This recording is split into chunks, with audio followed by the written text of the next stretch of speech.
Hello, I'm Michael. This is Tarot by the Tree. This is the continuing journey of this set of lessons that takes us through the minor arcana, or the pips. That's the numbered and suited playing cards. As we've mentioned, the tarot cards are, in essence, two decks. The first deck is like our regular deck, 4 suits from ace to king. On top of this are 22 other cards that don't belong to any suits, but are numbered from 0 to 21. That's the major arcana, and we have covered that. And right now we're into the minor arcana. We've worked our way through the staffs or the wands, and we're into the cups now. And today we're going to be doing the 2 of cups. Yesterday we did the ace of cups, and Joss had asked me something about it, and it's a little bit unique with that letter on the cup that looks like a W or an upside down M. And what that means, I'm not sure of. And it's unusual to have some sort of a letter on one of the cups like that. So we did a little bit of research.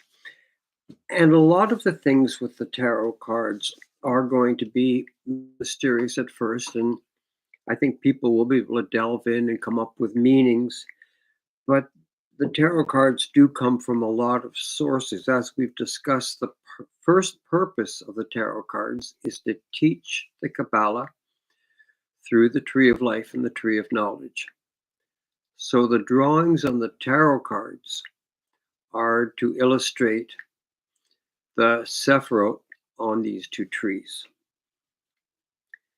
There are really early versions of this card where the minor arcana had no pictures, and that was very typical for early decks. It was only later on that they added the picture information to the minor cards. So what is this? Now, like we talked about, it's the divine creative energy of the universe coming into a cup.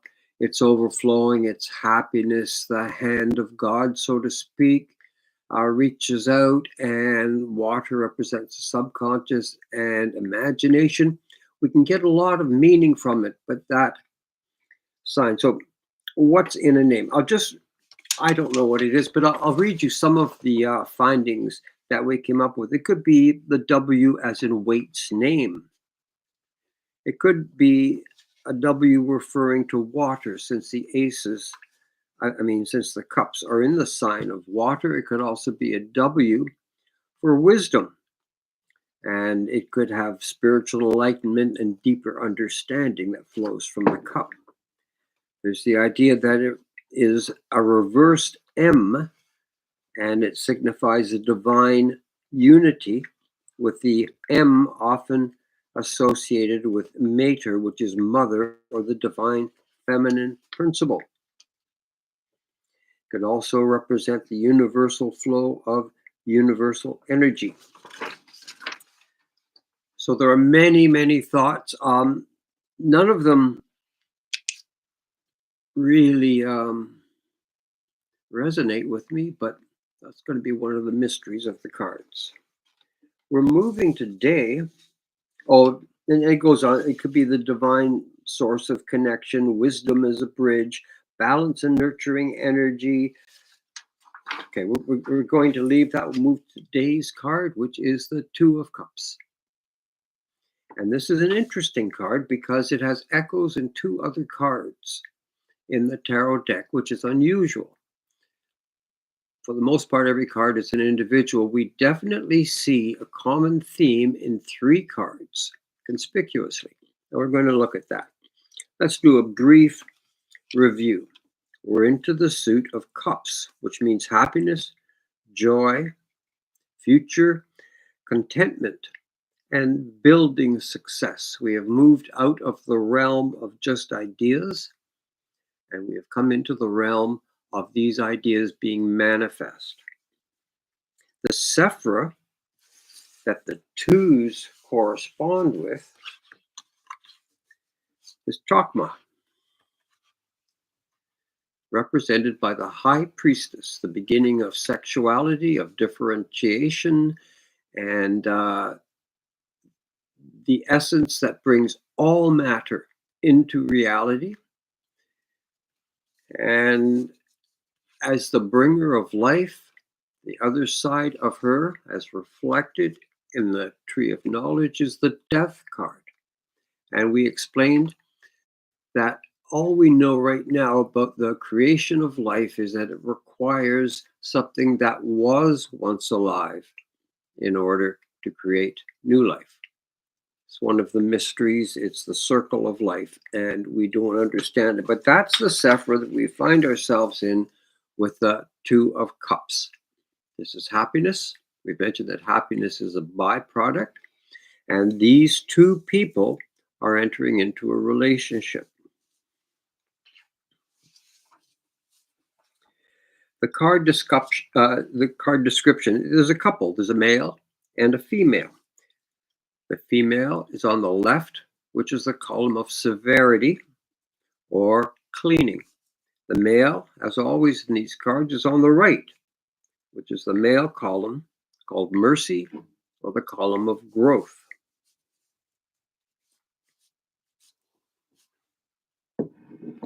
We'll also notice, like some of the other cards, we saw it in the staffs, these people are standing on solid ground, a paved road, the top of a wall, something like that.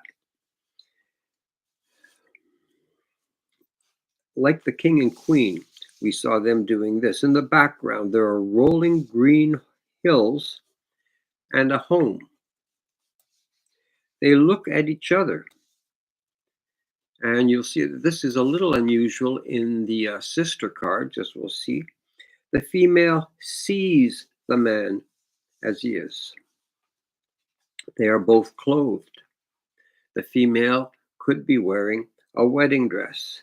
The male seems to be wearing the court colors. We'll note, though, as we've seen in some of the other court cards, his decorations seem non-distinct. I'm not really sure what they are. They both hold cups, the sign of happiness, and they both have garlands on their heads, which is a universal sign of accomplishment, of rank, of success. Overhead is a winged lion. There's a pair of snakes coiled just below it. The meaning of this card is partnership. Two equals coming together. Happiness is the aim. And what do we mean by happiness?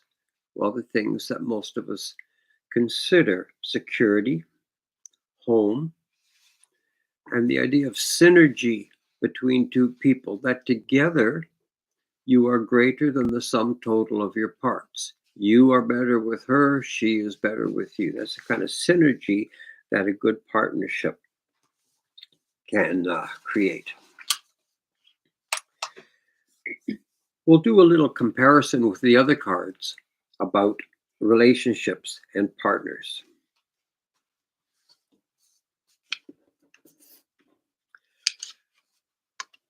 This card is very similar to the Lovers.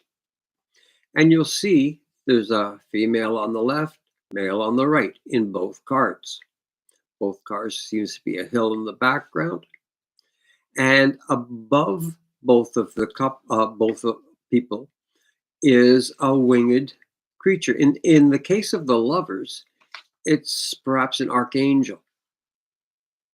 In the case of the Two of Cups, it is a winged lion.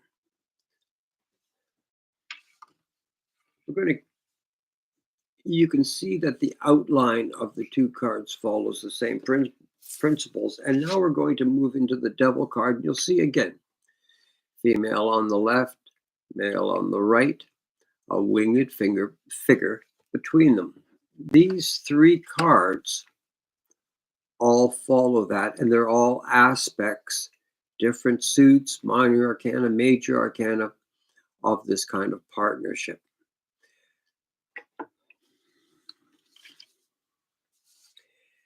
In the Lovers card, we are seeing two people bonding together. They see each other as they are, nothing hidden. And above them is that third mysterious figure, which the woman looks toward.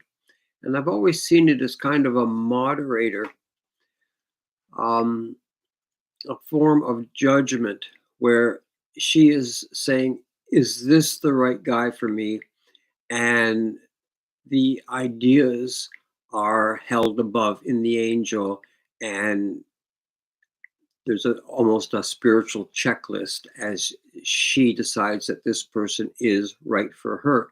He does the same thing. It's love between two people, but there's also uh, a kind of checklist that they go through.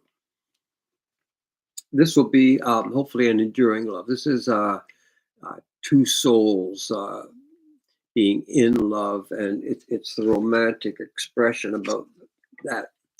This is also a card, similarly, and again, we're still talking about the Two of Cups, but this is another card of the male and female joining, but here they're not joining for happiness and commerce. They're not joining out of love. They're joining because that third figure, that winged figure, is actually the link pin of their relationship. Their commonality is that they both worship the same being, entity, idea, and the chains are voluntary. Their commonality is the entity that they worship. Back to the Two of Cups. We have two people here who are merging. The answer will make the merging will make them happy. It will grant them things like property, a home, and it will give them a lot of happiness, security, and contentment, freedom from anxiety. Above them is that winged figure who is also that kind of moderator and provides that kind of imaginary checklist. The two of them evaluate each other. They are not naked. They are not seeing each other in their barest essence. They are seeing each other and evaluating what they each bring to the table in their entirety. This is a partnership. This is an attempt at synergy. And these two people are trying to merge their complementary powers with each other. In a reading, if someone pulls the Two of Cups in a reading, we would talk about kindred spirits and shared objectives. Two people coming together and saying, you know, we are both on the same path after the same thing. Let's work together. You're partnering with someone with past success like your own, and that's what the laurels stand for. This is not a partnership. I really like you. Why don't you join me? This is a partnership of, I respect your abilities, and I think they would complement mine. Let's join. This is trust, and this is compromise. It's also the beginning of something new, and this idea is sanctified by mutual benefit. Two people are both receiving from this. Why don't we turn to some of the questions now? What are the symbols on the man's tunic? I don't know. I think it's just decoration. I was trying to say, you know, it's the suit of cups. What are they? Don't appear to be anything but decorative to me. If anybody has any ideas, drop me a line. But that's the way I see it right now. What is the symbol above with the lion's head with wings? And then the two serpents below. As we mentioned, in the three cards of relationships, there's a third winged figure over top. That winged figure is a type of judgment system that you go through to really convince yourself that this person is right for you. And we all do it, whether consciously or subconsciously. You don't want to get involved with somebody who is going to bring you down, who's going to steal from you, who's going to not pull their weight or anything like this. This is a card of measuring of advantages. So the lion, why the lion? Okay, yeah, I think I got sidetracked there. Why the lion? And in the previous suit of staves, we could see the lion. There's some of that cat-like energy of the staves. In this case, it reminds me of the sign we see on pharmacies. The lion is often a sign of royalty, and we've mentioned that before. And it could be that the lion represents the law of the land, and the two people are joining, and they're seeing how their abilities can work within the existing framework of laws. This is a practical and pragmatic relationship. This is not one based on emotions or any kind of frivolity. So I think the lion represent the laws, the government, and the ideals of the state. And what about the serpents again? I don't know. We see them a lot in as I mentioned, in medicine. And of course, there's the idea of these are two lovers. We see the idea of Adam and Eve and the snakes in the Garden of Eden and the two trees. But I can't really put it all together. It's there, but the meaning doesn't jump out at me. Is the couple getting married? Not at all.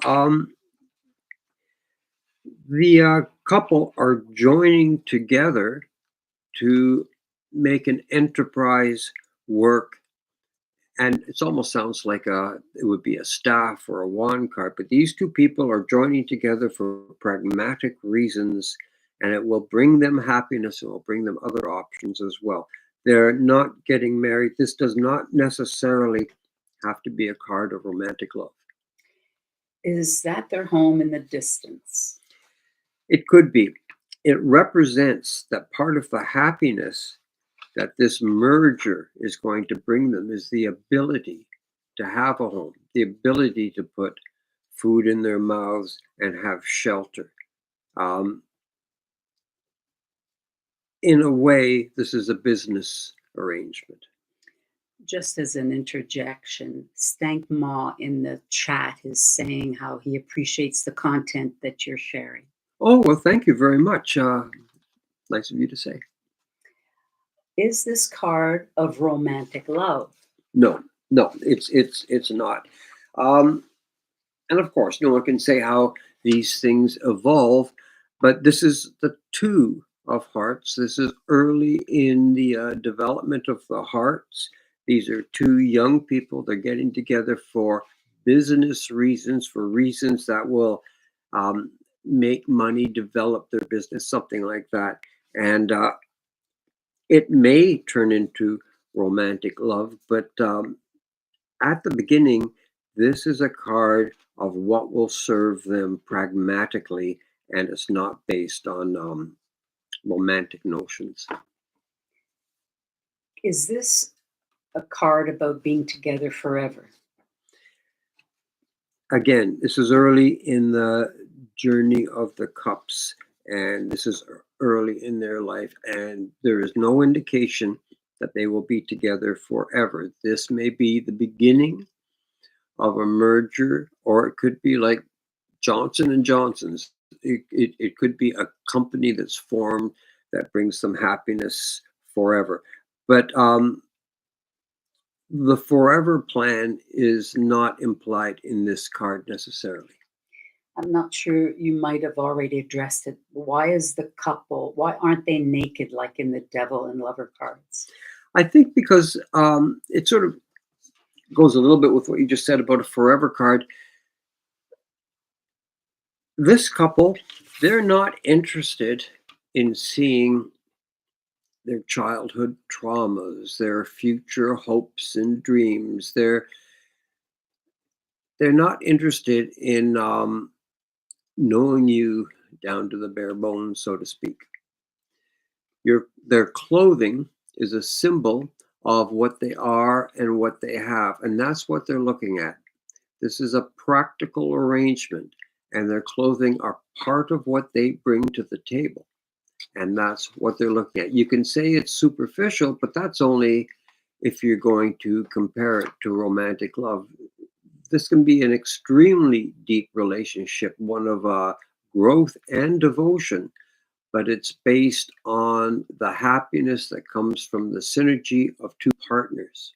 And what that relationship is within the partnership can be quite varied. Can you describe the personality of the man and the woman in the card? Um,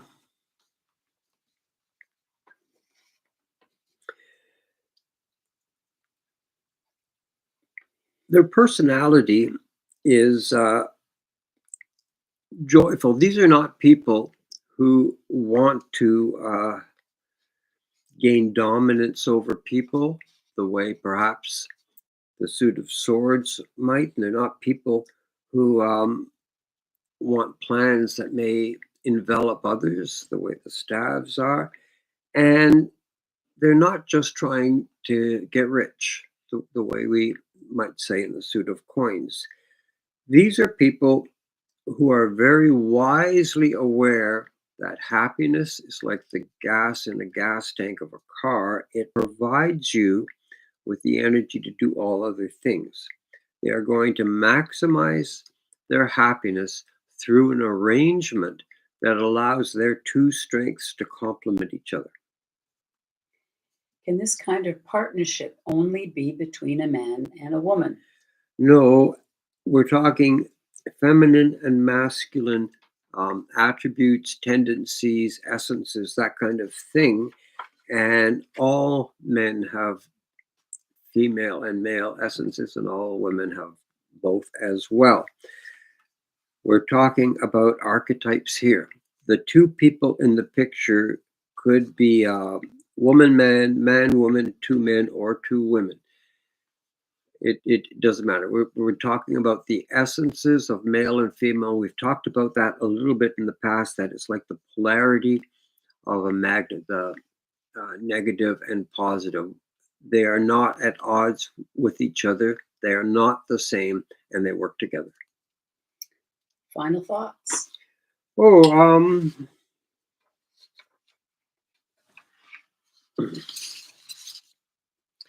final thoughts is this is a card of youth. This is a card of pragmatism. This is a card of working together. And this is a card of synergy, where two people may become more than the sum of their parts. This is a card about partnership. Choose it carefully. It does not have to be forever, but it certainly could be.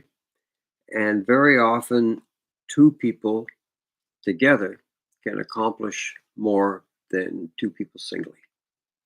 And that's it for today. Thanks for listening, and we'll see you again soon.